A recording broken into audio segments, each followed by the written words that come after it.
Bonjour à tous et à toutes, c'était D72 Pro, comment allez-vous? Moi ça va très bien, aujourd'hui vidéo super cool. Alors oui, aujourd'hui on va tenter de fabriquer des fidget spinners avec des imprimantes 3D. Et je fais pas cette vidéo aujourd'hui parce que tout le monde parle de fidget spinners ces temps-ci. J'ai jamais acheté de fidget spinner, je ne possède pas de fidget spinner. Mais je fais cette vidéo parce que il y a quelque chose qui me fascine dans le monde de l'impression 3D, c'est fabriquer des pièces mobiles. Alors j'étais sur le site Thingiverse et je regardais les choses que je pourrais imprimer qui seraient cool. Puis je suis tombé sur un fidget spinner, donc aucun roulement à billes en métal ou quoi que ce soit dans le genre, 100% plastique. Donc, on va tenter d'imprimer ça sur la Creality CR10 et aussi sur la Annette A8. Je vous invite aussi tout de suite à laisser dans les commentaires vos prédictions. Est-ce que ça va marcher sur celle-là? Est-ce que ça va marcher sur celle-là? Je scelle, les deux? Aucune des deux, je sais pas plus que vous, donc je vous invite à laisser ça dans les commentaires, vos prédictions. Alors on va aller sur l'ordinateur, on va aller mettre les bons paramètres, puis on va essayer d'imprimer des fidget spinners.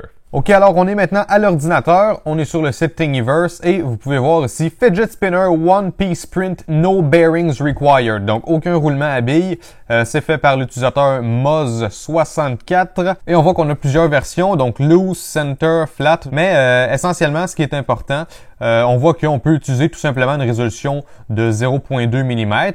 Pas besoin de support. Pour les contours des formes, on parle ici de 3 shells, donc 3 mm. Donc ça va faire des contours qui sont plus épais et ça va rajouter du poids. Et c'est aussi pour ça qu'on met 50% infill au moins pour rajouter du poids. Parce que bien sûr, plus on met de plastique, plus ça va être lourd et plus c'est lourd, plus qu'on va avoir du momentum dans notre fidget spinner quand on le fait tourner. Donc il va tourner plus longtemps. Et après ça dit, là, on fait un petit clean-up et on met un petit peu de lubrifiant à base de silicone pour pouvoir lubrifier le fidget spinner et qu'il tourne bien.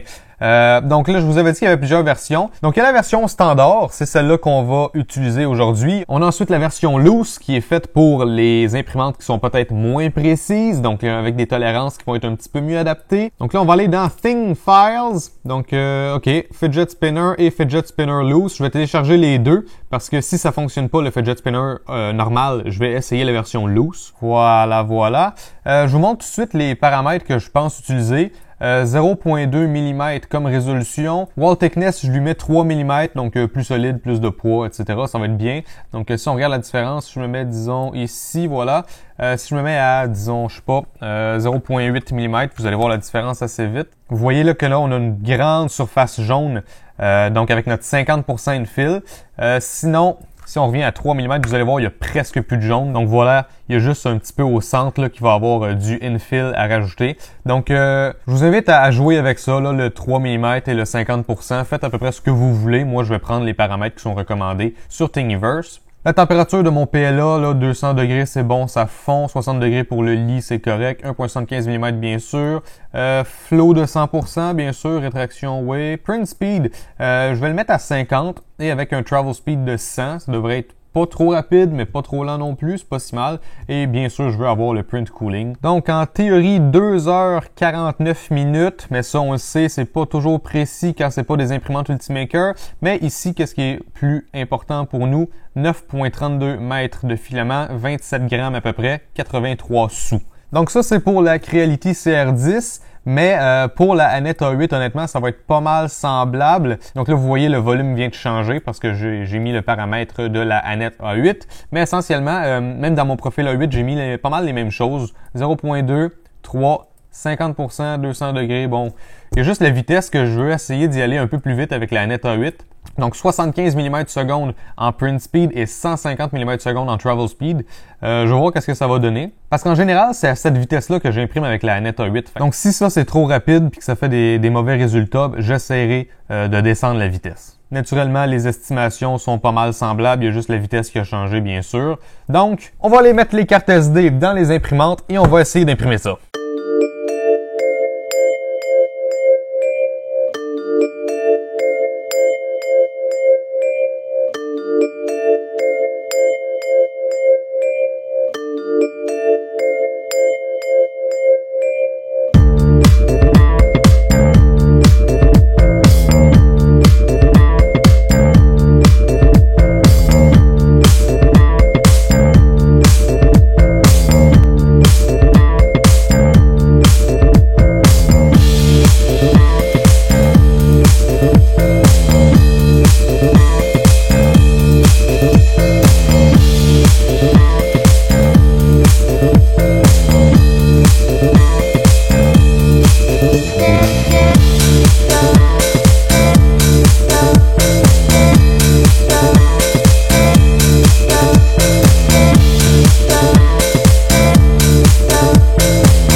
timelapse sont terminés, vous avez vu l'impression des fidget spinners.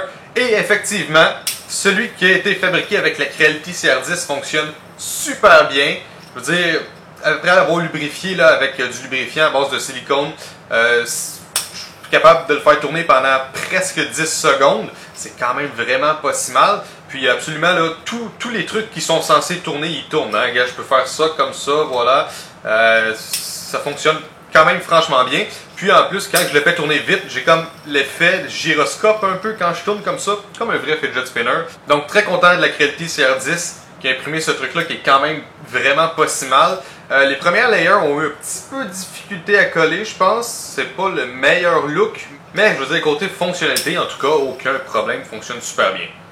Par contre, vous l'avez vu, pour la Annette A8, ça tourne pas en fait, ça c'était juste mon doigt qui glissait dessus, il n'y a absolument rien qui tourne, ça a tout soudé. Naturellement, je me suis dit que j'allais me faire chicaner par les internautes si j'arrêtais tout de suite, donc j'ai fait d'autres tentatives que je n'ai pas imprimées au complet parce que je voyais là, ça se soudait déjà, même sur la première layer. Donc malheureusement, la Annette A8, ça n'a pas vraiment fonctionné. Sauf que...